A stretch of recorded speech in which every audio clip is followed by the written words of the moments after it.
Hello students, welcome back to today's video session class. In the last video session class, I have already started the chapter carbon and its compound, chapter number 9.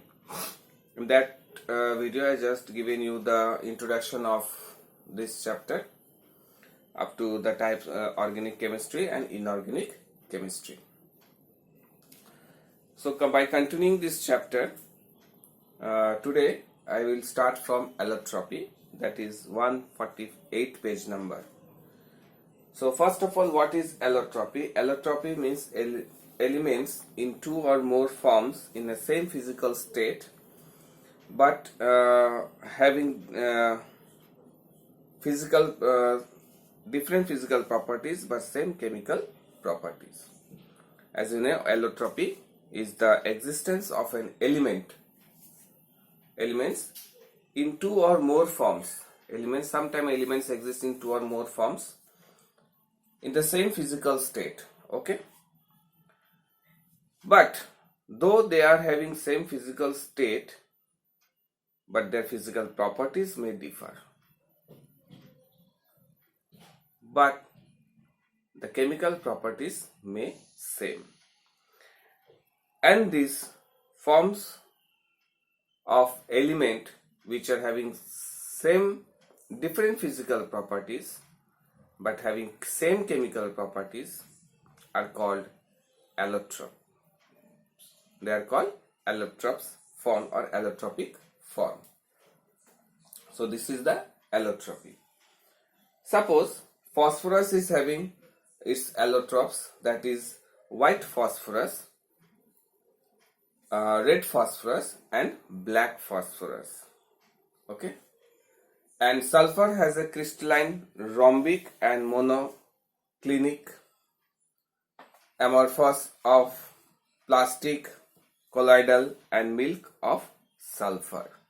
So they are the crystalline and amorphous forms of allotropes of carbon. So in this chapter, main thing we have to understand that allotropes of carbon. Again, carbon is also having so many forms.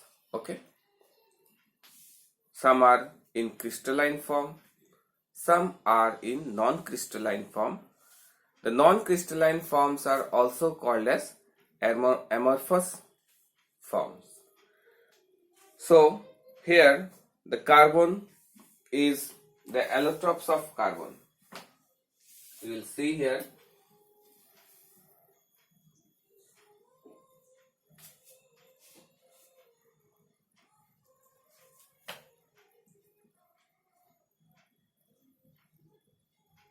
allotropes of carbon. So we will see here allotropes of carbon. Allotropes of carbon can be divided into two parts. First is crystalline form, another is amorphous form.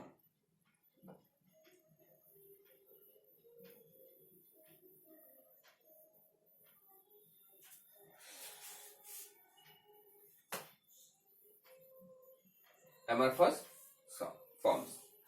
So these are the crystallines and amorphous form of, or you can write amorphous, F-O-U-S. So you can write amorphous forms of crystalline and amorphous forms of carbon. In the crystalline form of carbon, first of all we have to understand what are crystalline form and what are amorphous forms of carbon. So crystalline forms of carbon means element have a long range. They have definite geometrical forms. That means crystalline forms have definite geometrical shape. They have definite geometrical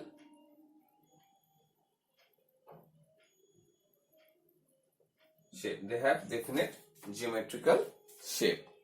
Whereas amorphous forms of carbon, they don't have definite geometrical shape, means no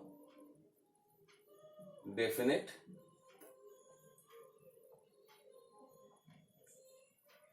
geometrical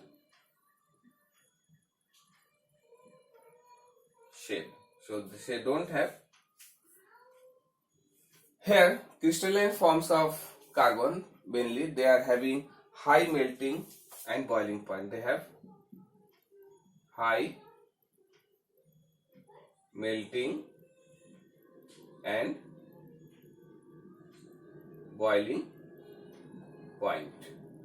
Okay, but amorphous are having low melting and boiling point. Low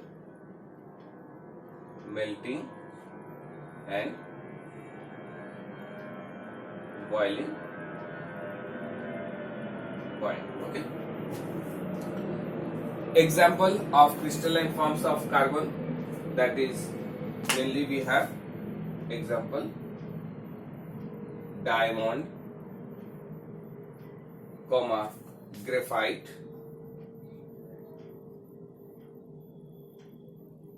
and fullerene.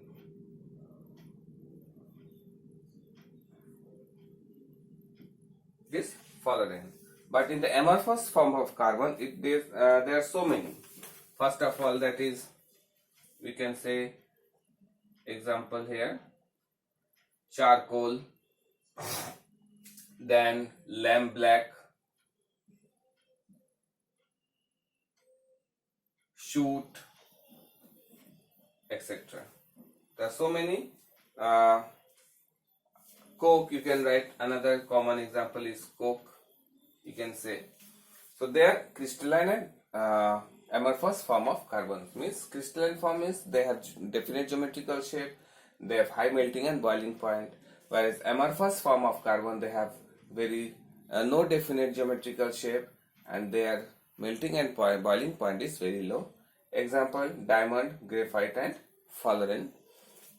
And non-crystalline means amorphous form is charcoal, lamp black, shoot and or coke. It's C-O-K, okay, not K, C-O-K, coke.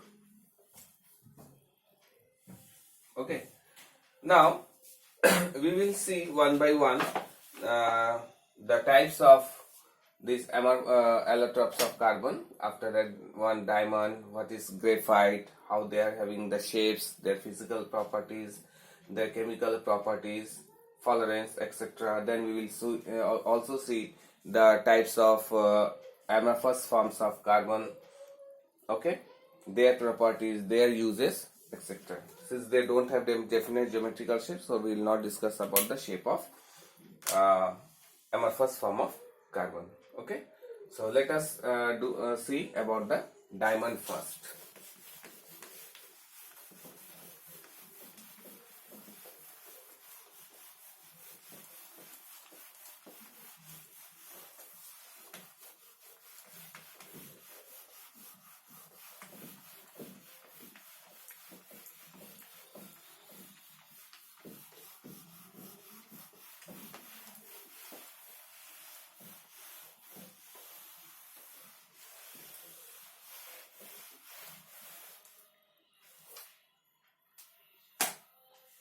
So first of all, in the crystalline forms of carbon, we will see about diamond.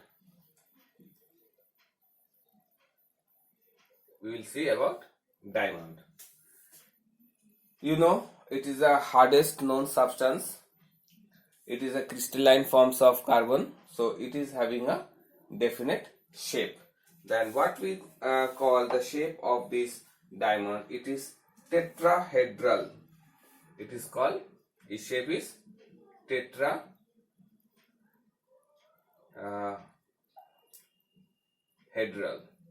It is shape is tetrahedral. Okay. So what is the shape of this tetrahedral? As you know, the carbon is having 4 electrons in its outermost shell. So it has always a tendency to gain or share 4 electrons with its corresponding element which is reacting. Okay, so if you see the shape, if you take one carbon atom electron here, it is having 4. So again this is having 4 electrons over here. So again all these 4 electrons will share with another 4 electrons. Okay.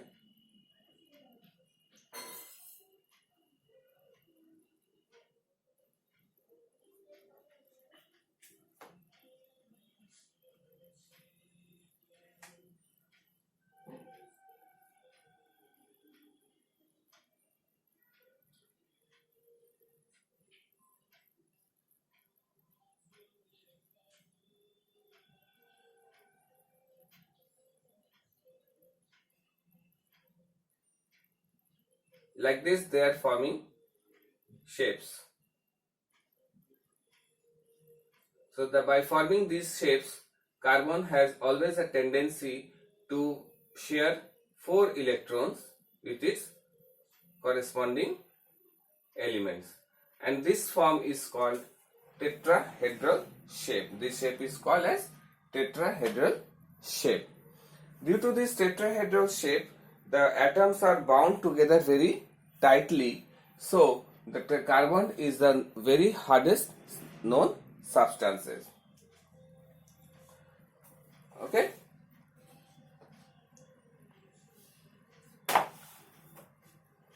And the basic unit of repeated or extended to all directions, it form a octahedral shape also. It is also forming a octahedral shape, because you can see here the shapes, it having some electrons in the back side also, and it will form a octahedral shape. Total shape is octahedral. Now we will see the physical properties of diamond. Due to its shape, tetrahedral shape, the atoms are very tightly bound together with each other, so it is the hardest known substances. So physical properties is, first of all, is shape is hardest known substance, after that tetrahedral shape, and it is the hardest. It is very hardest form of all the forms of carbon. It is colorless and lustrous crystalline solid. Number 3 is, it is colorless and it is very lustrous. It is very lustrous. It is very lustrous means it's very shiny. It is also transparent. Number 4, it is transparent, means light easily passes through it. It has a density of 3.5 gram per cubic centimeter. Density is 3.5 gram per cubic centimeter. Okay, per cubic centimeter. After that, the brilliance of its beauty, it has very high refractive index. Number 6 point is very high refractive index, means it has a tendency to refract the light in very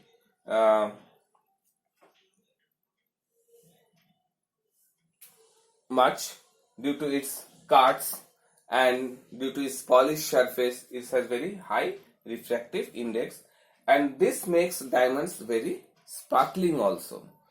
Okay, due to high refractive index, diamonds are very sparkling too.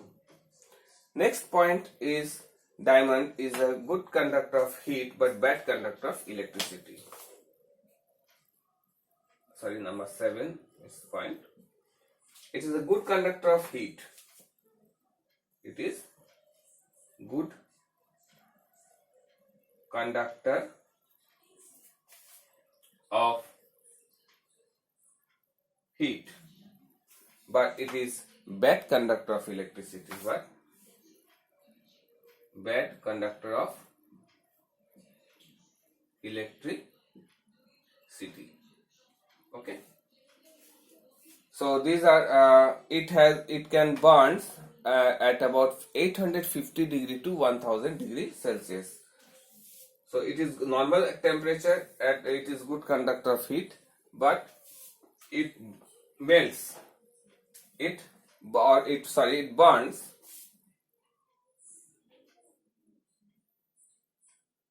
It burns at about 850 degrees Celsius to 1000 degree Celsius in the presence of air.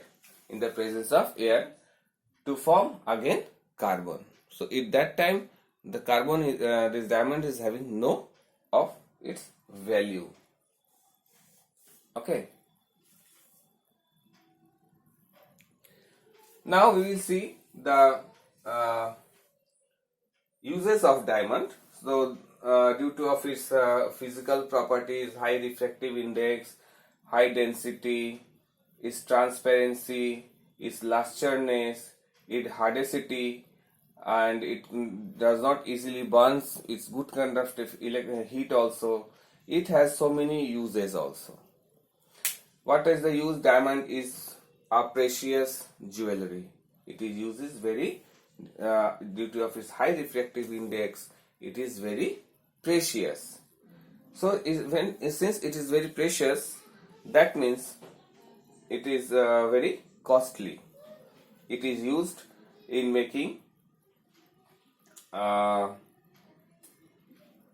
due to of its hardness. It is used for cutting glasses and also diamonds. If you want to cut a diamonds in different forms, shapes, if you have to cut the diamond with the help of a diamond only. Okay. After that, it is also used in the manufacture of very thin wires, such as tungsten wire, for use as an filament in the electric bulb.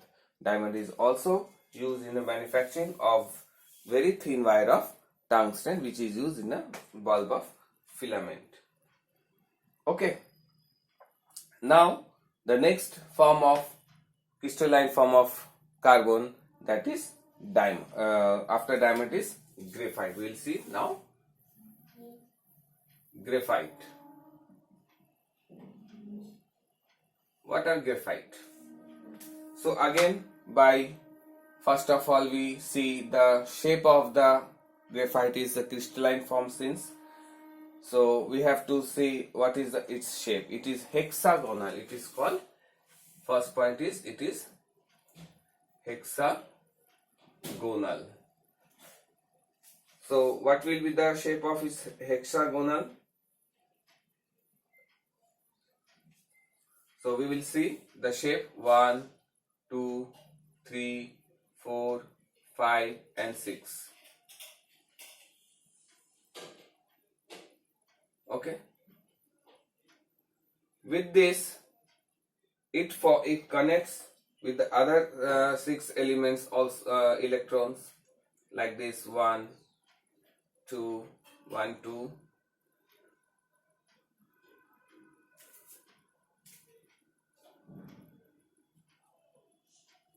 1, 2, 3, 4, 5 and 6.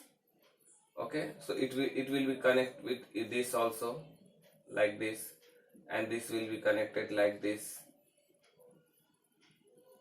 Okay, so if you see the connectivity, sorry, it will not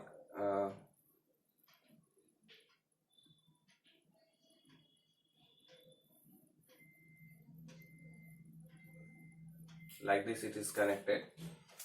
Due to this hexagonal shape, diamond graphite is not so hard, because the electrons are not so, molecules are not so tightly packed with each other. Hence the hexagonal is very soft, we can say. They are very soft. Okay, so due to this of its shape, diamonds graphites are having, they are soft and sticky. They are mainly called as soft and sticky. Okay, After that, it is very grayish black and lustrous crystalline. It is also crystalline. Its color is grayish black. Okay, and it is also lustrous. It is also lustrous. After that, it is insoluble in most solvent.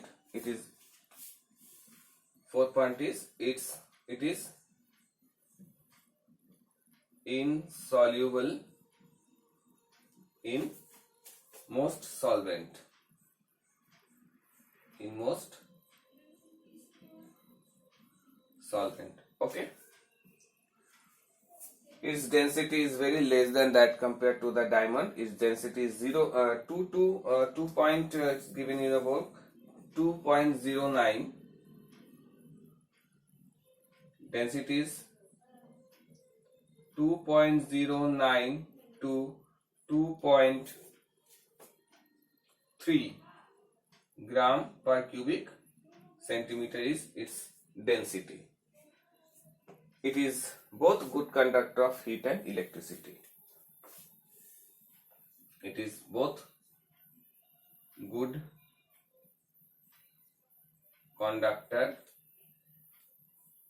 of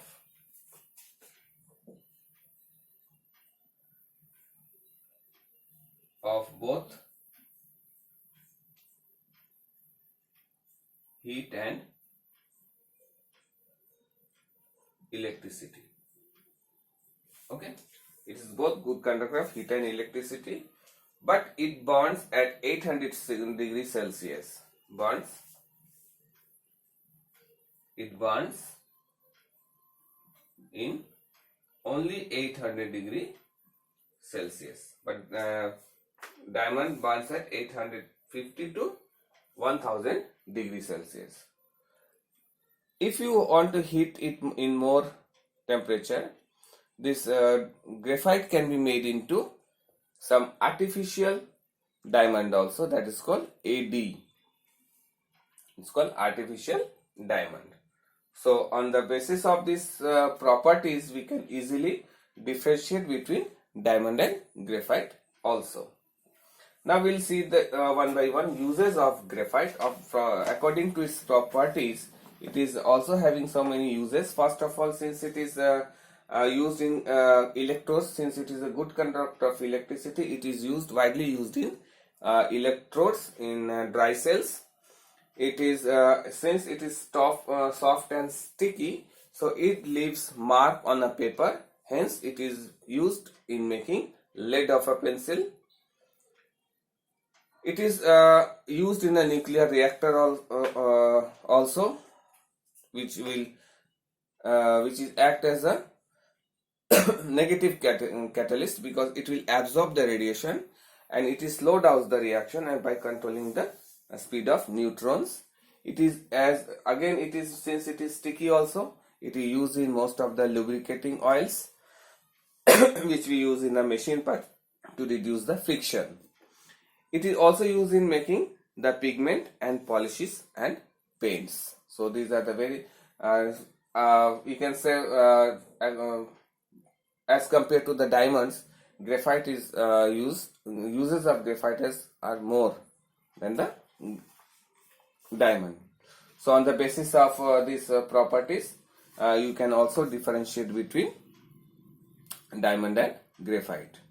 Okay. Now the next form of carbon, crystalline form of carbon, is fullerenes. It is called fullerenes. It is also called as buckyball. Why it is called buckyball? Because this form of crystalline form of carbon was invented by Buckminster Fulleren. As a scientist, as a chemist, he was a chemist, and his name was Buckminster Fulleren. Okay, by his name, this form of carbon, that is called fuller, is came. It is form of 60.